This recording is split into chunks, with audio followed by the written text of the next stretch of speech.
Lights out, everybody.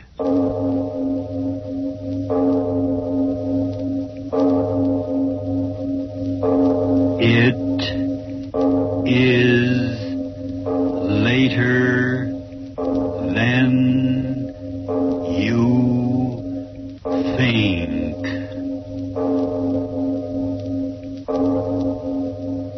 This is Arch Obler bringing you another in our series of stories of the unusual. And once again we caution you, these lights-out stories are definitely not for the timid soul. So we tell you calmly and very sincerely, if you frighten easily, turn off your radio now.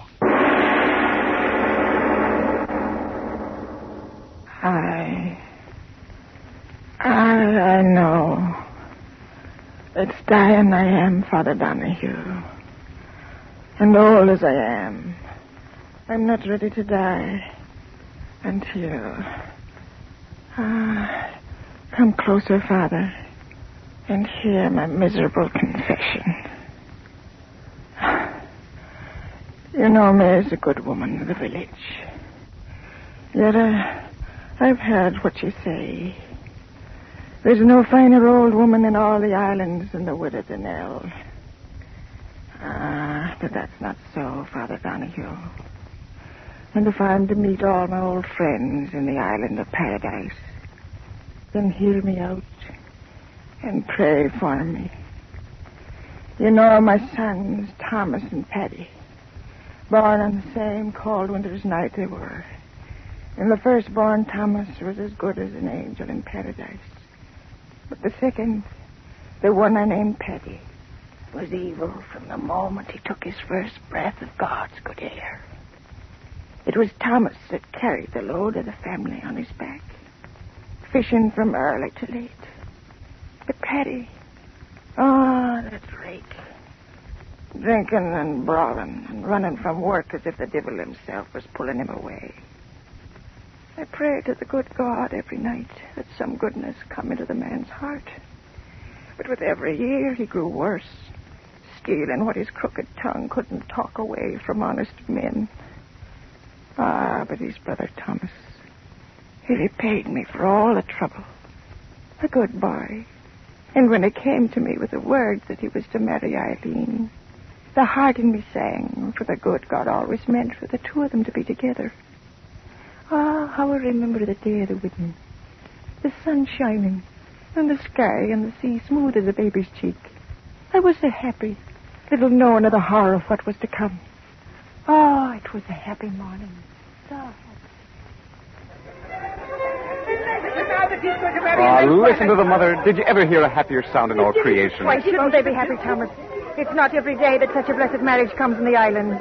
The prettiest girl in all the Blaskets waiting to be your bride as soon as the sun starts setting. My bride? Mother, that's a grand word. I'm happy for you, my son. I wonder where Paddy can be. Paddy? Yes, he isn't around. You know where he is. That rake. It'll be a better wedding without him. Oh, now, Mother, don't say things like that. After all, he's your son and my brother. I've got a sorrow in my heart as he's drinking and brawling.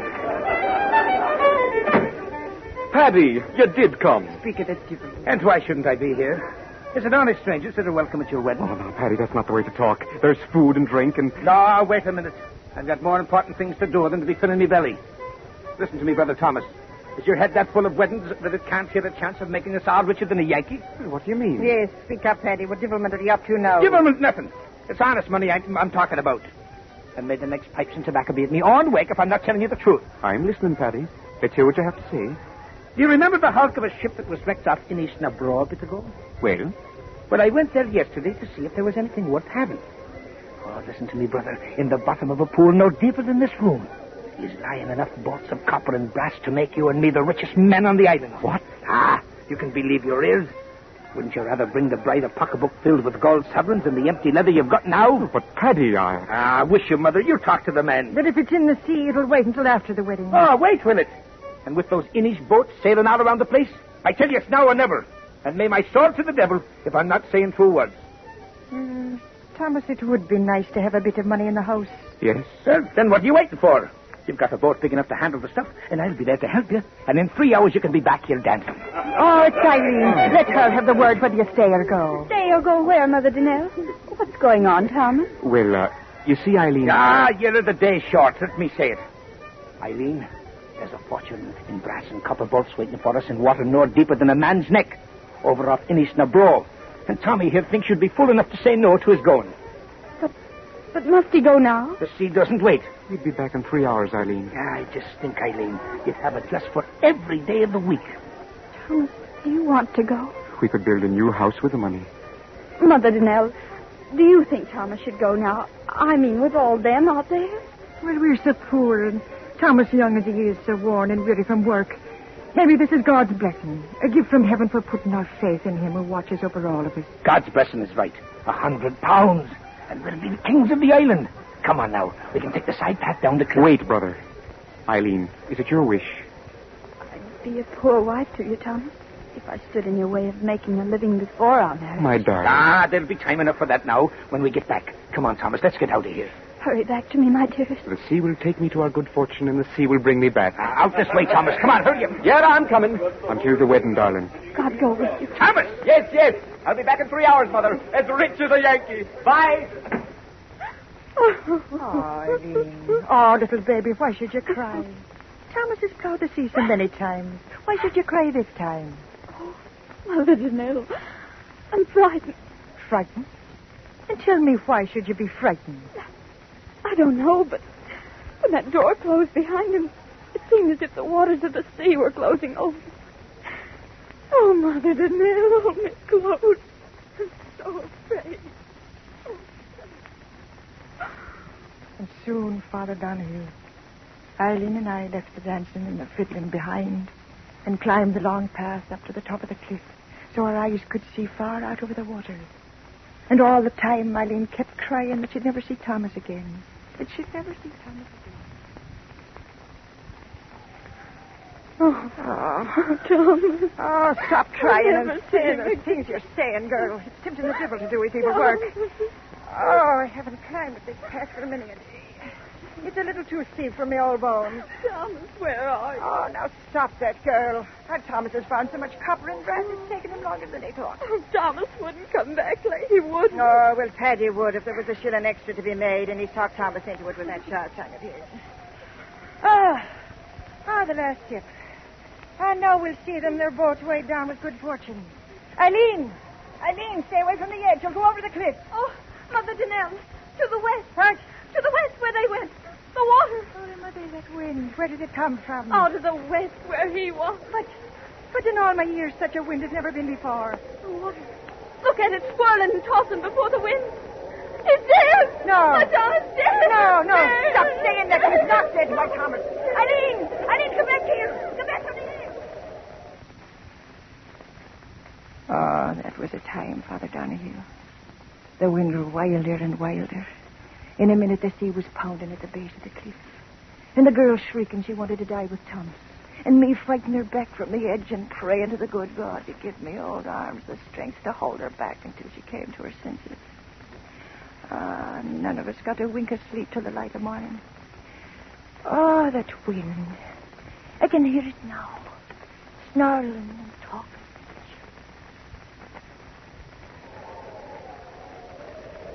Widow Donnell. What? A boat. Your son to the west. Why, my son? Aye, come on. Dead? No, the boat's coming and there's living hands on the oars. Come Oh, on. to the Scotterman, I thank you for their mercy. Mother Donnell, I heard someone say. Oh, Mother Donnell. Oh, On your knees. Eileen, the merciful God has brought them back. Come Oh. on, quick. They're trying to get into land. Hurry now. Oh, Mother Donnell, quickly. No, wait, child, your shawl. Your shawl there. Now give me your arm. Oh, my old Hurry, leg trembles so I hurry. can hardly walk. Yes, lean on me. Oh, Hurry. Mother yes. Donnell. Yes, I'm moving fast as I can. It's hard. It's hard to get against this wind. Did when? Let him live. You bless it for the life of one. And I bless it for the life of two. Good neighbors, let us through. My son. That's the Widow Donnell now. Let us through. Side for the Widow Donnell now. Come on. Oh, I can see nothing. The waves in the dark. Eileen, do you see? Oh, yes, Mother Donnell. I see them. I see them. Where? Point it out to me, girl. Where? Oh, over there. Follow my finger. Oh, Mary, they're coming back. Yes, I see the boat. Oh, blessed boat. I see it. Praise God, I see it. One. There's only one No. boat. No, what are you saying? Thomas! Teddy! Mother Kate, come back! The waves! The bird's right. There's only one in the boat. Wave! Get the boat in! Thomas! Oh, no. No, Eddie, wait for me. My son, take me to him. Oh, yes, forgive me. Come, I'll help you. Father, girl, I think good girl. Oh, which one? Thomas, I know it, Thomas, I know it. Yes, Thomas, the good Thomas, he lives. Stand aside, everybody. Let the widow Danelle and the girl through now. Let them through. Let Some me other. through. No one. My son, which one? Well, I'm back, Mother. Are you pleased to see me? Paddy. Oh! Please, stand back now. You, Paddy. Yes, me. Ain't I got a right to live? Tell me quick, where is my son? Where's Thomas? Tell me, Paddy, where is my Thomas? Where do you think he is, old woman? Dead at the bottom of the sea.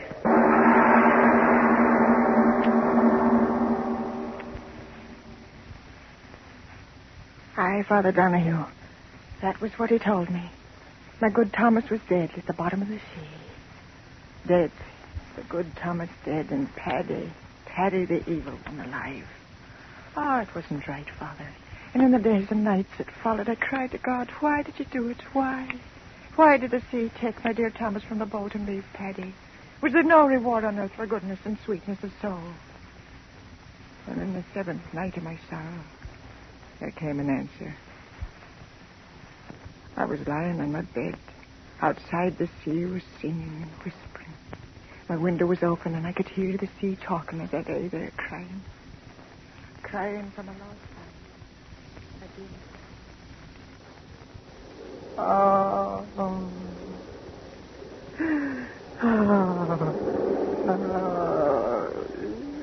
Do not cry, Mother. Mother. I heard a voice. You heard me, Mother. Thomas's voice. Oh, no. No, it's some wildness in my weary head. Mother, I am so weary. You must listen. Oh, dearest God. Why do you do this to me? My son is dead. Dead in the sea. Why do you bring me the memory of his voice? Mother, believe me. If I could only see you, I would believe. Oh, no. The horror the sea made of me. Wind and wave and grinding rock against my flesh. Oh, I wouldn't care, my son. Just let me see that it is you, not my own voice speaking in my head. Oh, Mother, you don't know what you ask. But if there is no other way, close your eyes until I give you a word to open them. I've closed them. Now open, Mother, and have no fear. I beg you. Oh. This was Thomas. Oh, no. Mother, why did he murder me? Murder? The sea was calm. We reached the pool where he set the copper and the brass lay. I stripped off my clothes and dove under. Oh. And when I tried to come up for another breath of air, oh, Mother, he wouldn't let me do it. Oh, no. With his hand, he held me under. My hands, they tore at his arm. But he held me down until at last I screamed for mercy, and the water filled my mouth, my lungs, and killed me. My own brother killed me, and that is why I tore myself out of the sea. I want to know why he did it, Mother. Why? I cannot rest in peace until I know and understand. You tell me, Mother. Oh, speak, Mother. What gain could come to him for such a horror? I do not know. Oh, believe me, my son. I do not know. Then I must go back. I cannot stand this pain. Oh, my good Thomas. Look at this, what was Thomas Danelle's face, Mother. Look at it and give me your oath you will not tell my Eileen or my brother of this night. Oh, but Your oath, Mother. They must not know. You hear me? They must not know. I swear, Thomas. Oh, merciful one, this pain. I go, Mother. Where? Back to the sea. And will we ever meet again, my son? Yes. The day I find out why he made me drown, I will return, Mother. I will return. Thomas, my son, come back. Oh, my son. My son. But he was gone, Father Donahue. Gone back to his nameless grave in the sea. Then it happened. Paddy talked his way into the good graces of the girl. Simple little Eileen. What did she know of the evil of men? That devil Paddy and my good Thomas's Eileen. It took the life out of me and made me long for the quiet of my grave. And then came the day of the wedding. Again the fiddler was playing. Again the good people of the islands were happy. I alone was sad, weeping at what I knew.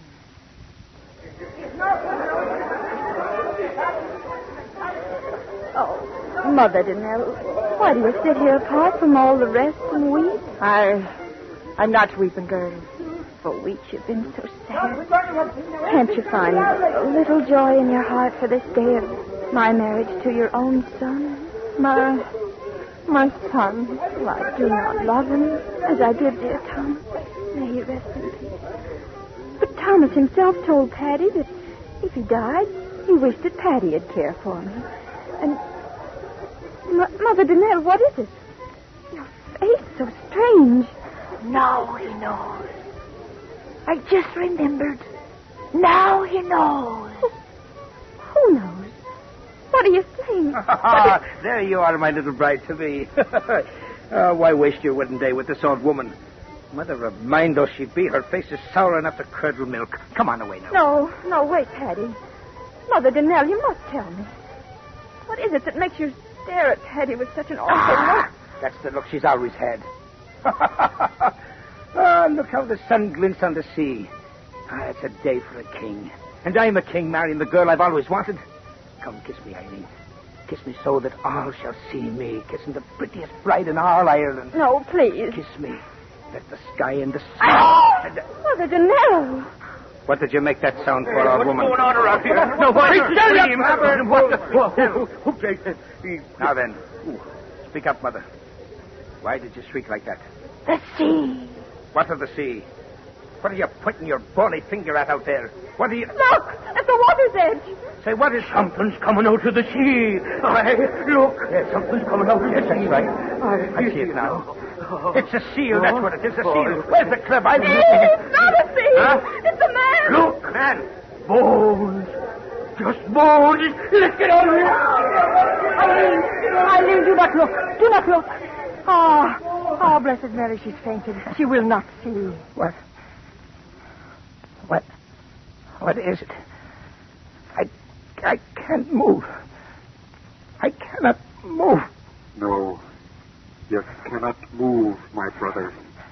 You cannot move. That voice. Bone and little flesh, and yet you know the voice. Thomas, your brother Thomas, come back again. No. Because now he knows. No. Now he knows. No. Knows what? Why you murdered me. Your flesh and blood. I heard it from your own lips. You wanted my Eileen always. That's why you did it. Your clever tongue can no longer save you, brother of mine. I have come a painful way to get you. No, you won't get me, dead thing. No, I'll get away. I'll run. And so he ran, Father Donahue. He turned and ran up the path that led to the top of the cliff. And behind him, slowly sobbing with the pain that tore at his dead bones, climbed my dead Thomas after him. And after Thomas, dragging my old bones, I went. For they were my sons. And I had to see that right was done. Up until at last Paddy stood on the very edge. The sea 500 feet below. Shrieking, yelling, and wailing. He stood there shrieking at that horrible thing that once was it done. No, nothing. Stay back. You bones of filth, stay back. I come for you, my brother. No. I come for you. No. He fell. Mother, see, he didn't get me. Those rotten bones gave way beneath him. He didn't get me, Mother. Mother, what are you going to do? Mother!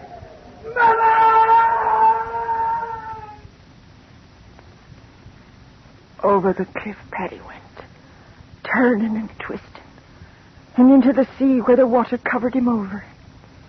When the others of the village came up there at last, I told them that the old bones of Thomas had done it. Had clutched Paddy close to and thrust him over. Oh, Father Donahue, listen. It was I that gave that final push that sent the evil son of mine to his death. Thomas tried and failed before he had his last measure of revenge. So I did it, Father. I gave Paddy the new life. And I gave him death. Oh. Is there any forgiveness in heaven for what I did?